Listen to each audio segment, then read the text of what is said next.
my entire period of time. So I knew him as a very young man. Now he's just a young man. And he's done a fantastic job. Mr. President, it's an honor to have you. Thank you. You're doing incredibly for your country. And we appreciate working with you because you want to stop crime, and so do we. And it's very, very effective. And I want to just say hello to the people of El Salvador and say they have one hell of a president. Okay, and I mean that, and I know him well. I know him as a very young man, Marco, even younger than you. You know, he started pretty young. He'll always be younger. Young at heart. But I want to thank you for the great job you're doing. I appreciate it very much. Thank you. Well, it's an honor to be here in the Oval Office with the President and leader of the free world. We're very happy, and we're very eager to help. We know that you have a crime problem, a terrorism problem that you need help with. And we're a small country, but if we can help, we will do it. And we actually turned the murder capital of the world, that was the journalists call it, right? Murder capital of the world, into the safest country in the Western Hemisphere. And, you know, sometimes they say that we imprison thousands. I like to say that we actually liberated millions. So, you know, like, That's very good. Who gave him that line? Do you think I can use that? Yes. And in fact, Mr. President, you have 350 million people to liberate. Yeah. But to liberate 350 million people, you have to imprison some. You know, that's the way it works, right? You cannot just, you know, free the criminals and think crime is going to go down magically. You have to imprison them so you can liberate 350 million Americans that are asking for the end of crime and the end of terrorism. And it can be done. I mean, you're doing it already. And I'm sure that people have seen the change in the streets. A long way to go because you're just initiating your second term. But it's clear that, you know, with the numbers at the border, you know, even in Democrat-run cities, they get a help from the work you're doing. So I'm really happy to be here, honored, and eager to help. Well, we had a terrible thing happen. We had an administration that allowed people to come in freely into our country from not only South America, but from all over the world. Many from the Congo in Africa, Asia, all over the world, Europe, rough parts of Europe. And they came from prisons, and they came from mental institutions, and they came from gangs, and the gangs of Venezuela and other places. And hundreds of thousands and even millions of them came. 21 million people altogether, but many of the people that came, just a tremendous percentage of them were criminals, in some cases violent criminals. We had 11,088 known murderers. Half of them murdered more than one person. This was allowed by a man who, what he did to our country is just unbelievable. So we're straightening it out, we're getting them out. But what they did and what that party did to our country, open borders, anybody could come in. As soon as I heard that, I said, every prison's going to be emptied out into our country. That's what happened. And we're straightening it out. And we just had numbers. We had the highest recruiting numbers in the history of our country going into police departments. And a year ago, we had the lowest numbers. You couldn't hire a biggest change. Yeah. Nobody's From ever the lowest seen. to the highest. And the military now, Marines, the Army, Air Force, Coast Guard, every slot is, I mean, we have the best numbers we've ever had. We call it recruitment numbers. And we've never had anything like it. We had records on at every single level. But very important, the policemen. The policemen are joining forces now that we're having a hard time with policemen because we weren't protecting our police. Yeah. And we cherish our police. The police are great, and the firemen and everybody else. But we have the highest numbers that we've ever had, the most enthusiasm. Great enthusiasm and on trade and other things. We're doing great. We're taking in billions and billions of dollars. We made, 2 weeks ago, I gave them a little bit of a pause because, you know, you have to show a little flexibility, but we go back to what we have to do. The markets have been very strong once they got used to it, but we were losing $2 billion a day. There's no company big like this. This is the biggest deal ever made. Now we're making $3 billion a day. We're a great country, but we had stupid people running this country, and I can say it. But what they've done to us at the border should never and can never be forgotten. It's a sin, what they did, and you are helping us out, and we appreciate it. Thanks. Actually, what you're doing with the border is remarkable. It has dropped, what, 95%? It's incredible. As of this morning, 99%, 99.1% to be exact. Why are those numbers not in the media? Well, they get out with the fake news, like CNN over here doesn't want to put them out because they don't like putting out good numbers. They only like putting out because I think they hate our country, actually. Yeah, that's but it's a shame. You're right. Isn't that a great question? Why doesn't the media? Why don't they put out numbers? Yeah, 99%. I mean, it's crazy, right? We're doing It's great. a crazy turnaround. Christy, could you maybe say a couple of words about the border? How we're doing? It's just been absolutely phenomenal what a great leader can do. Clear direction. Our laws matter. We should only have people in our country that love us, and the Border Patrol and our ICE officers and law enforcement officers have done fantastic work. So we're proud of them. Now we just need to get the criminals and murderers and rapists and dangerous gang members and terrorist organizations out of our country. So, Mr. President Bukele, we thank you very much for your partnership. It has been wonderful for us to be able to have somewhere to send the worst of the worst and someone to partner with. And we'd like to continue that partnership because it's been a powerful message of consequences. Mr. President, you wanted people to know that there was consequences if you break our laws and harm our people and endanger families. And this is a clear consequence for the worst of the worst, that we have somewhere to put them. Thank you very much. Yeah, we even had this gang member from Venezuela, one of the ones you sent, and we interviewed him just to get some information, etc. from them. And he said, oh, well, I got arrested 6 times, but they released me the 6 times, so I should be released again. And then we said, well, what's the last thing you do? And he said, well, I shot a cop in the leg, but I didn't kill him. I just shot him in the leg. And we're like, this guy was arrested 6 times here in the United States, 6 times. He was released 6 times, and in the he was released 5 times, and the last time he was sent to El Salvador, right? So he's not getting released. But the last time he shot a cop, actually, and he shot him in the leg. So these are, like you said, there's something broken. It's the liberal establishment, but they're not running things anymore in this country, and we're run by, and I don't say conservative, I don't say anything, we're run by people with great common sense. Yeah, common sense. Because it's all common sense. It's not liberal conservative, it's common sense. Exactly. Like, do you allow men to play in women's sports? Do you allow men to box your women and box? Because I know you have a lot of boxing. That's violence. That's abuse of a violence woman. against women. It's abuse of a Totally. woman. But we have people that fight to the death because they think men should be able to play in women's sports. And some of those sports, it wouldn't matter much, but it still matters. But some of them are very dangerous for women. Some years ago, like we said, a decade ago or so, women rights movements were pressuring so that we enacted specific laws to avoid men abusing women. And I think those laws were great because there were a lot of men abusing women. But now some of the same people are trying to backtrack on that and actually trying to make new laws allowing men to abuse women in sports. So actually that doesn't make sense.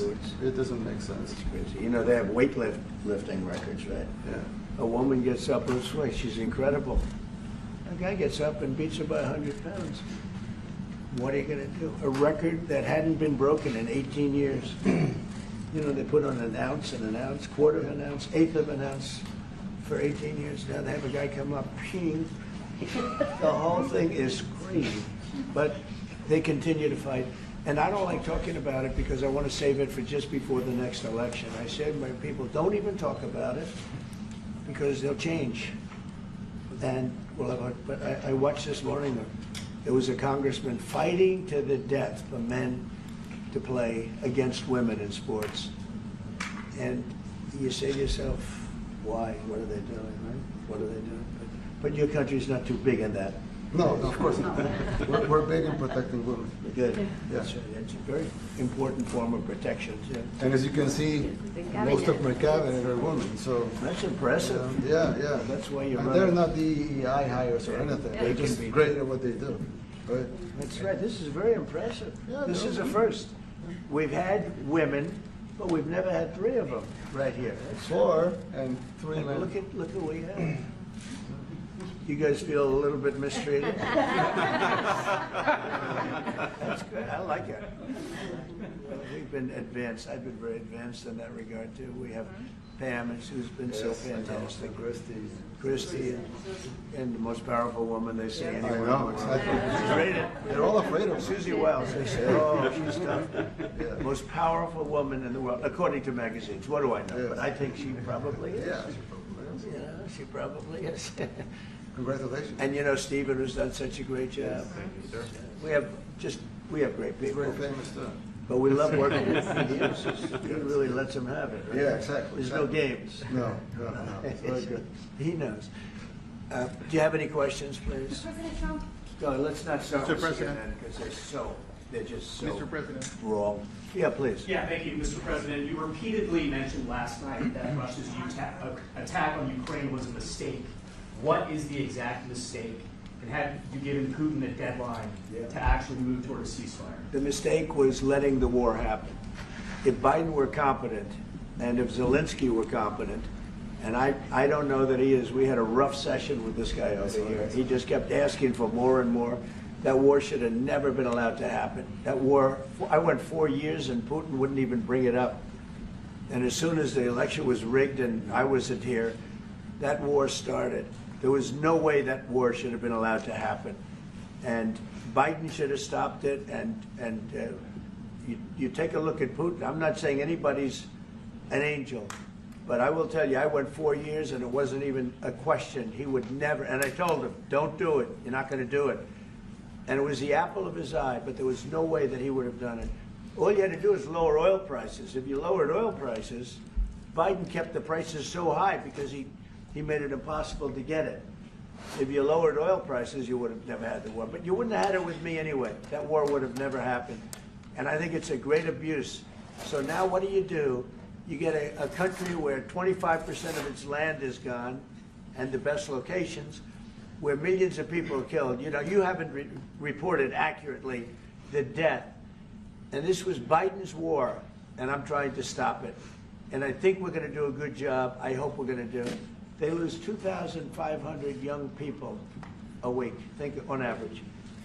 Now they're Russians and they're Ukrainians, but it's 2,000.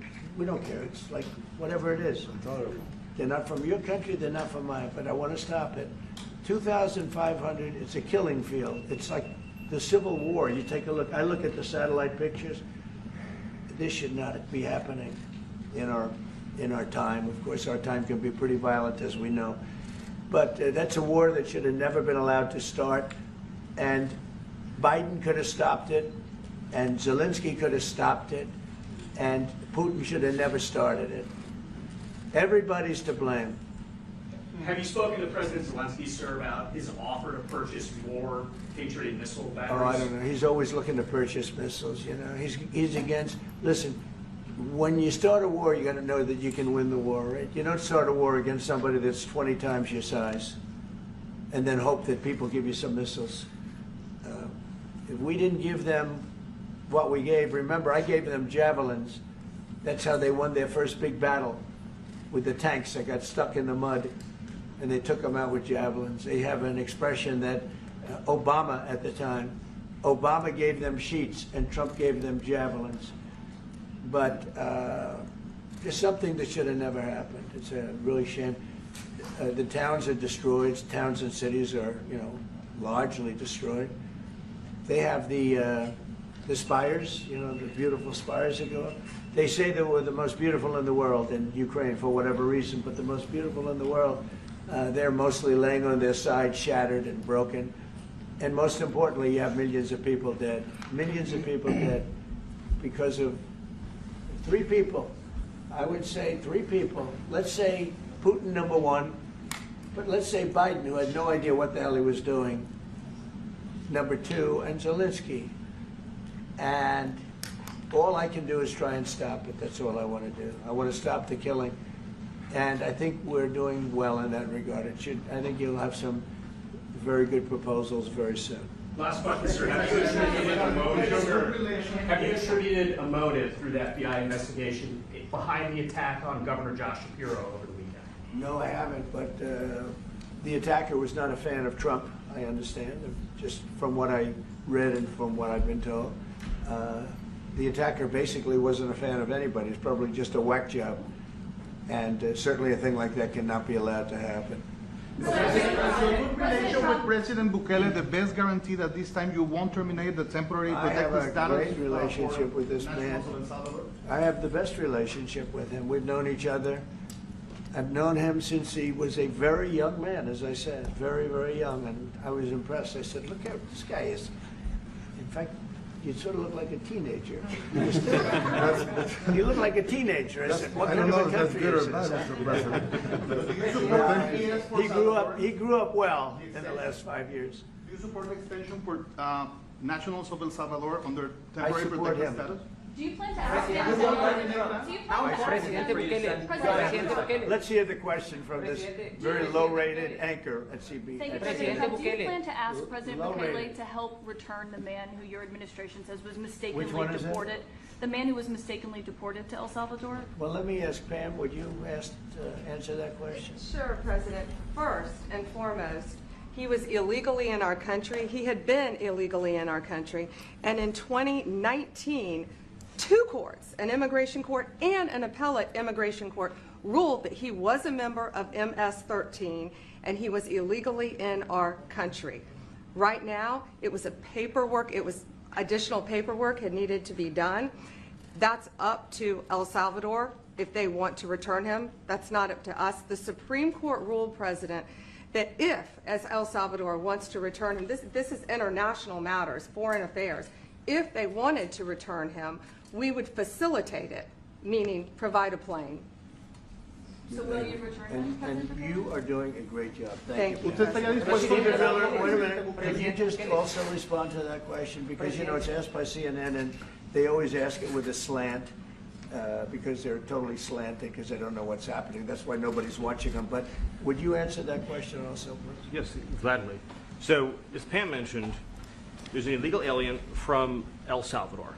So, with respect to you, he's a citizen of El Salvador. So, it's very arrogant even for American media to suggest that we would even tell El Salvador how to handle their own citizens as a starting point. As 2 immigration courts found that he was a member of MS-13.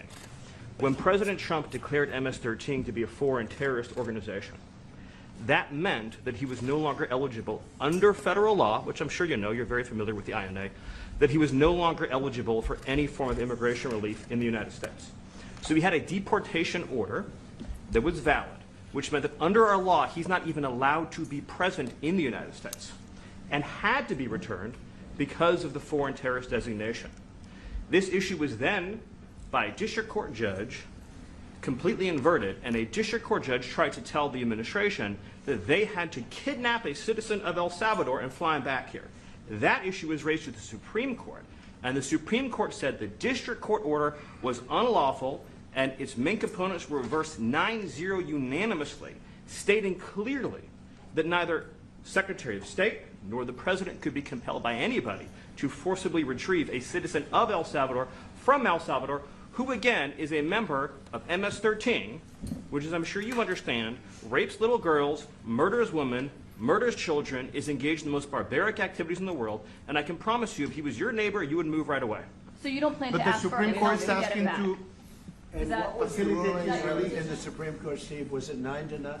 Yes, it was a 9-0 In our favor? in our favor against the district court ruling, saying that no district court has the power to compel the foreign policy function of the United States.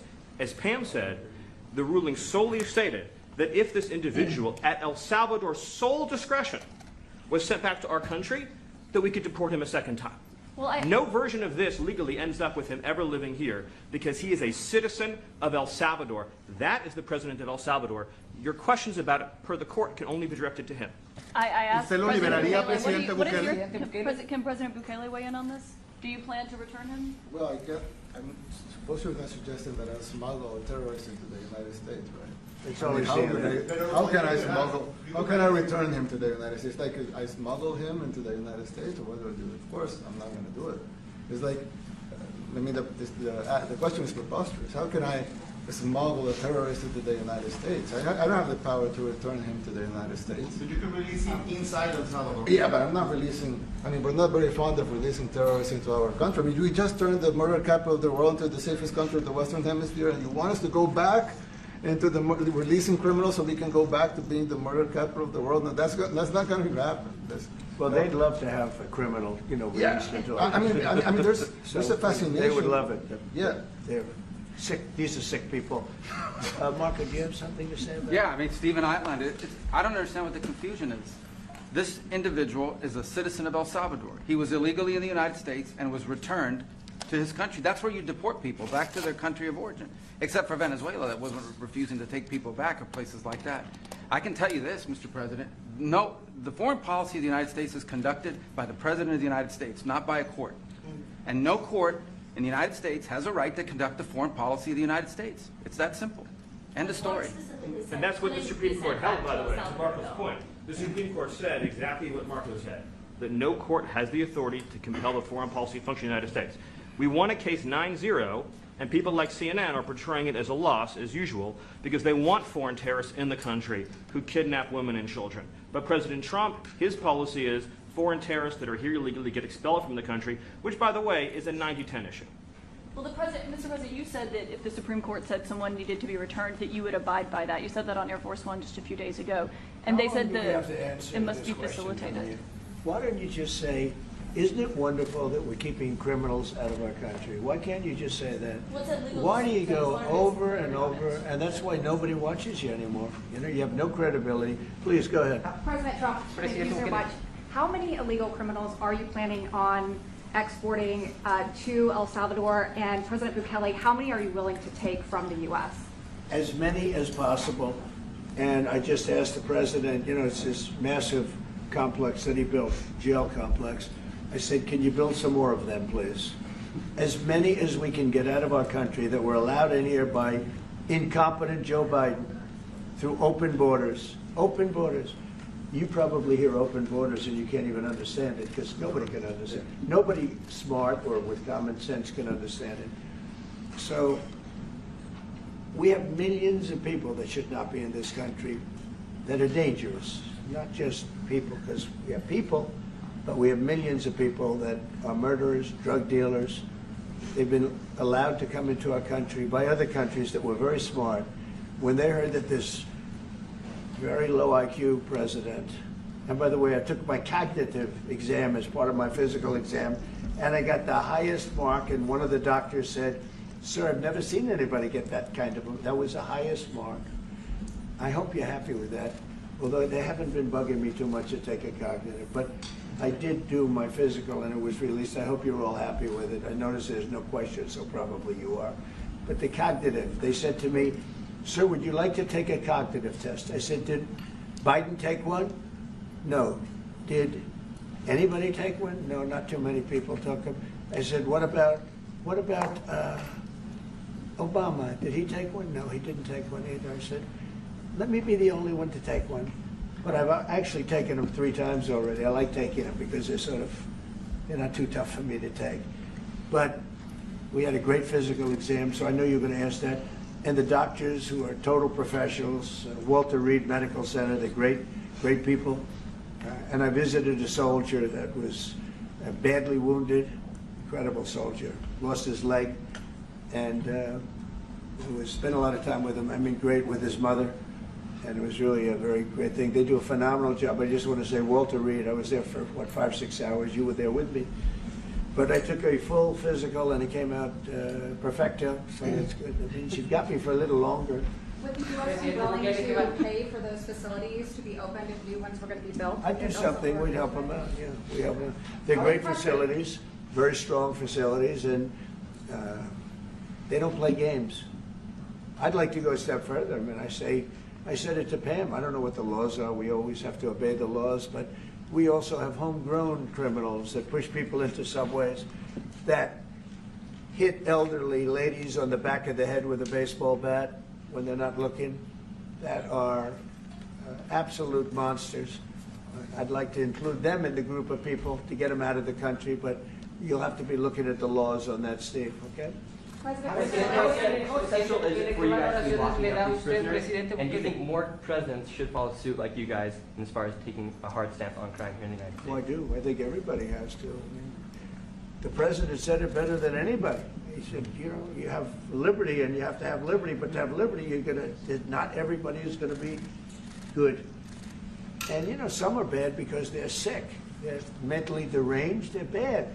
Why do you Then you have to take them, if you're going to have a country, you're going to have to take those people out. And we've been doing that. But this was like an unforced error, they would call it, where we had people that may hate our country, or maybe they're just stupid people. I think they're probably stupid people more so. A lot of people said they did it for the vote. But I did better with Hispanic people than they did, because they always use Hispanic. I did better. You people love me. I saw my poll numbers in your country. I'm through the roof, right? 91%. Some people think they do it for the vote. But they don't have to do it for the vote. They cheat, you know, they're professional cheaters. That's about the only thing they do well. So we just have had a great relationship, and it's become bigger because of a strange thing that happened. You know, I came back. We had no war in Ukraine. We had no war we had no October 7th Middle East problem. We had nothing. We had no inflation.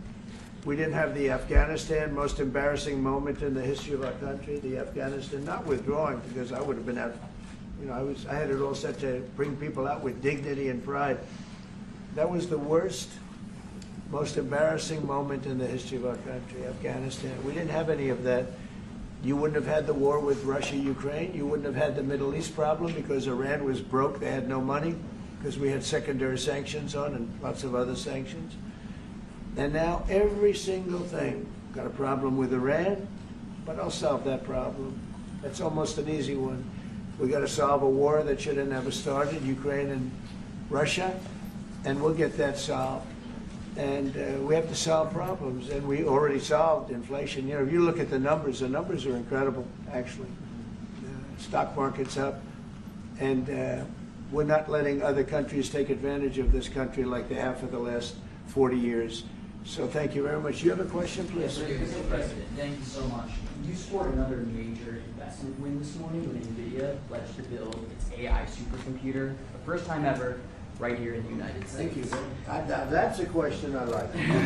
That's true. What is your reaction to this announcement, sir, and how will this positively benefit Americans across the entire country? Well, it's one of the biggest announcements you'll ever hear, because NVIDIA, as you know, controls that almost the entire sector, which is one of the most important sectors in the world, between chips and semiconductors and everything else. And they're the biggest. And the other biggest we already have coming in and spending $300 billion, as you know. They announced 2 weeks ago. But NVIDIA is so highly respected. And this was an announcement that a lot of people, I knew it was going to happen, but not to the extent that it happened. It's big. And the reason they did it is because of the election on November 5th and because of a thing called tariffs. As I say, the most beautiful word in the dictionary. After love, God, relationship. The press actually hit me and said, tariff is the most beautiful word in the dictionary. What about family, love, God? I got hit even on that. You understand? I said, okay. So now I say it's my 5th most favorite word, because they get you on anything. But no, that NVIDIA, it's one of the great companies of the world, modern, super modern companies, controls segments that nobody, you know, sort of controls the world in a sense, and they're coming in here in the biggest way with hundreds of billions of dollars. Not like millions of dollars, hundreds of billions of dollars, and I'm honored by it. And I want to thank Jensen and all of the people that we deal with. They're great people, they're brilliant people. And without tariffs, they wouldn't be doing it. Okay? Thank you very much. Are you considering additional sanctions against Russia after their latest attack? And do you have an update on the rate and when you might announce Well, I semiconductor already have tariffs? sanctions on Russia. I put them there. If you remember, Nord Stream 2, that's the big pipeline that goes through Europe. I stopped it. That's Russia's pipeline, the largest pipeline, I think, in the world, goes to Germany. And I stopped it. And when Biden came in, he approved it. And then they say, oh, I'm friendly with Russia. No. Putin said, you know, if you're my friend, I'd hate to see you when you're my enemy. I stopped the biggest economic job they ever had. I stopped it cold, right? It was dead. You know that, right? And Biden came in and he immediately approved it. What was that all about? And it's a pipeline that takes care of a lot of the needs. Now, you know, it was a very controversial thing, but I stopped it and Biden approved it. Question? On tariffs, No, not you. Not President update today on potential semiconductor tariffs and potentially pharmaceuticals. What? Semiconductor tariffs and potentially pharmaceuticals. Pharmaceuticals we're going to do. We don't make our own drugs, our own pharmaceuticals. We don't make our own drugs anymore. The drug companies are in Ireland and they're in lots of other places, China. And all I have to do is impose a tariff. The more, the faster they move in. The higher the tariff, it's very simple. It's inversely proportional. The higher the tariff, the faster they come. And yeah, we're going to be doing that. That's going to be like we have on cars. We have, as you know, a 25% tariff on cars.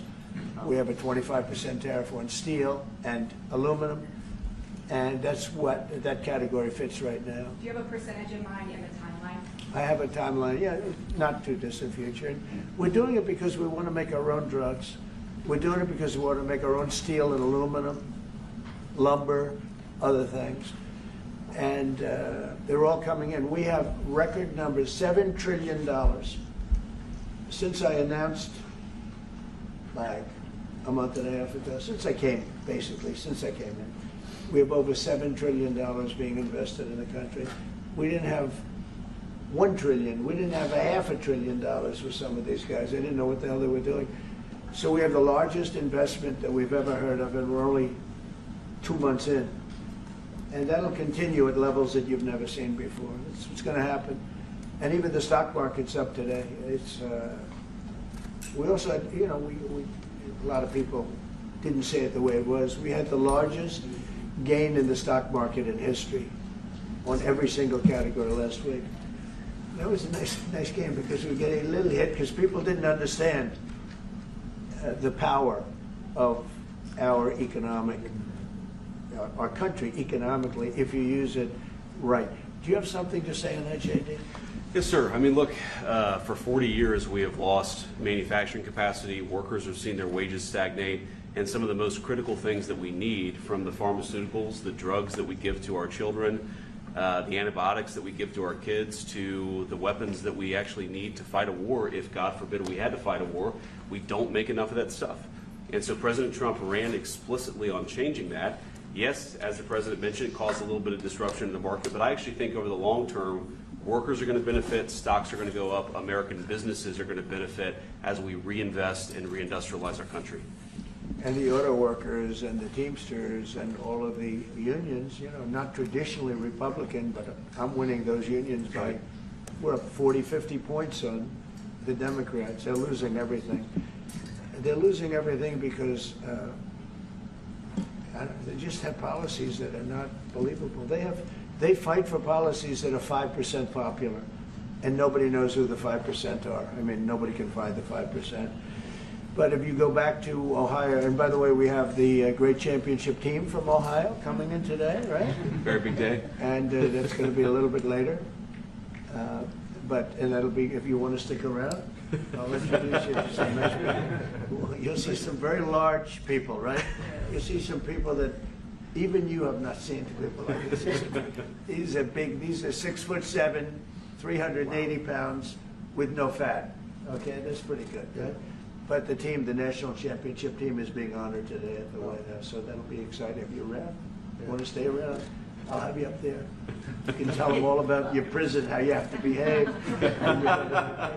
Mr. President, for Okay. businesses that want clarity, how Who else, temporary are those has- exemptions on electronics? Go ahead, please. Yeah, you said yesterday that you're making a decision on Iran very quickly. What do you mean by that? Is that a decision to Well, strike they have to Iran? solve their problem very quickly. Iran wants to deal with us, but they don't know how. They really don't know how. We had a meeting with them on Saturday. We have another meeting scheduled next Saturday. I said, that's a long time. You know, that's a long time. So I think they might be tapping us along. But Iran has to get rid of the concept of a nuclear weapon. They cannot have a nuclear weapon. He can't have a nuclear weapon. Nobody can have, we can't have anybody having nuclear weapons, you know? We can't have nuclear weapons. And I think they're tapping us along because we're so used to dealing with stupid people in this country. And I had Iran perfect. You had no attacks. You would have never had October 7th in Israel, the attack by Hamas, because Iran was broke. They were stone cold broke when I was president. And I don't want to do it. I want them to be a rich, great nation. The only thing is, one thing, simple. It's really simple. They can't have a nuclear weapon. And they got to go fast because they're fairly close to having one. And they're not going to have one. And if we have to do something very harsh, we'll do it. And I'm not doing it for us, I'm doing it for the world.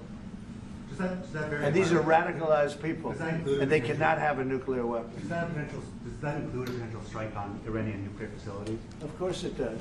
And just a follow-up question, a clarification. You mentioned that you're open to deporting individuals that aren't foreign aliens but are criminals to El Salvador. Does that include potentially U.S. citizens, fully naturalized Americans? If they're criminals and if they hit people with baseball bats over their head that happen to be 90 years old, and if they rape 87-year-old women in Coney Island, Brooklyn, yeah, that includes them. What do you think? There's a special category of person? They're as bad as anybody that comes in. We have bad ones too, and I'm all for it because we can do things with the president for less money and have great security. And we have a huge prison population. We have a huge number of prisons, and then we have the private prisons, and some are operated well, I guess, and some aren't. But he does a great job with that. We have others that we're negotiating with too.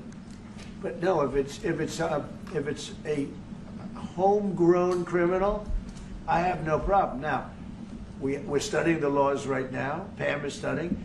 If we can do that, that's good. And I'm talking about violent people. I'm talking about really bad people. Really bad people. Every bit as bad as the ones coming in. And I made the statement when I heard about this a long time ago now, 4 years ago. When I heard that this guy was having open borders, I said every single criminal from all over the world is going to be dumped into our country. And that's what happened. The jails of the Congo were emptied out. The jails of Venezuela were emptied out. And you know what happened? Their crime went way down. But now Venezuela has other problems. You know what the problem is? They have no money. Yeah. Because I shut off their oil, and we put secondary tariffs because they're not doing what's right over there. They know what to do. We spoke to them. I spoke to them. They know what to do. But they have no money. Venezuela has no money. But Iran had no money. And Iran behaved so beautifully. And then Biden took all those secondary tariffs on tariffs on. I told China, you can't buy oil. If you buy oil from Iran, China, I told it to President Xi, then we no longer want you to do business with the United States of America. And those ships disappeared from that harbor so quickly. China. Get along great with China. Are the talks with Iran productive? Do you want to continue that? The talks with Iran, do you believe those are productive? Do you want to continue that? I think Iran could be a great country as long as it doesn't have nuclear weapons. If they have nuclear weapons, they'll never get a chance to be a great country. They will never get a chance. It won't even come close. Sir, on tariffs. Yeah. Yeah, thank you. Yesterday you mentioned short-lived product exemptions. Which specific products are you considering, and how long is short-lived? Weeks, months? I'm looking at something to help some of the car companies where they're switching to parts that were made in Canada, Mexico, and other places, and they need a little bit of time because they're going to make them here, but they need a little bit of time. So I'm talking about things like that. What about any Apple products, other cell phones? look, I'm a very flexible person. I don't change my mind, but I'm flexible. And you have to be. You just can't have a wall and you'll only go, no, sometimes you have to go around it, under it, or above it. There'll be maybe things coming up. I speak to Tim Cook. I helped Tim Cook recently and that whole business. You know, I don't want to hurt anybody, but the end result is we're going to get to the position of greatness for our country. We're the greatest economic power in the world if we're smart. If we're not smart, we're going to hurt our country very badly. We lost with China over the Biden years trillions of dollars on trade, trillions of dollars. And he let them fleece us. And we can't do that anymore. And you know what? I don't blame China at all. I don't blame President Xi. I like him. He likes me. I mean, you know, who knows? Who the hell cares? Do you have any updates on talks? But you know with what? China? What? Do you have any updates for the talks with China? You know, let me just tell you this. I don't blame China. I don't blame Vietnam. I see their meeting today. Is that wonderful? That's a lovely meeting. They're meeting, like trying to figure out how do we screw the United States of America. Don't forget, the European Union was formed to do just that. The European Union was formed to hurt the United States and on trade. And they get us on NATO because they don't pay their bills. But now, since I got involved, they have been paying their bills. I took in over $600 billion for NATO. Nobody took in anything. I mean, they were all delinquent. They had 8 nations out of 28 paid their bills. The rest of them were way delinquent. And I said, if you don't pay your bills, we're not going to protect you anymore. And the money poured in over 600. The Secretary General last week made that statement. He said, I've never seen anything like it. We couldn't get anybody to pay because the United States was footing the bill for NATO. Well, we got hurt there, and we got hurt on trade, likewise, European Union. And they've got to come to the table, and they're trying to. They're trying to. But the European Union has taken terrible advantage. They don't take our food products.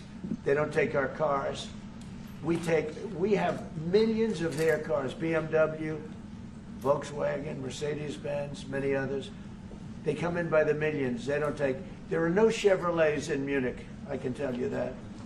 I said to Angela Merkel when she was there, as she was letting millions of people infiltrate Germany, which was not so good from, we would call them illegal immigrants, but she made them legal. But I said to her, and I get along with her very well, I said, how many Chevrolets do we have in Munich or Frankfurt? Why, none, Donald, none. I said, you're right. And yet we take in millions and millions of cars. No, those days are over.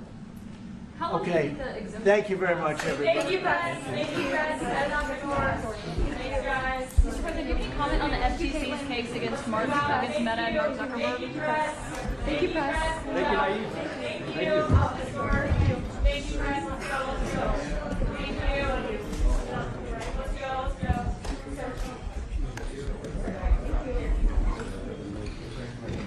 Thanks, guys.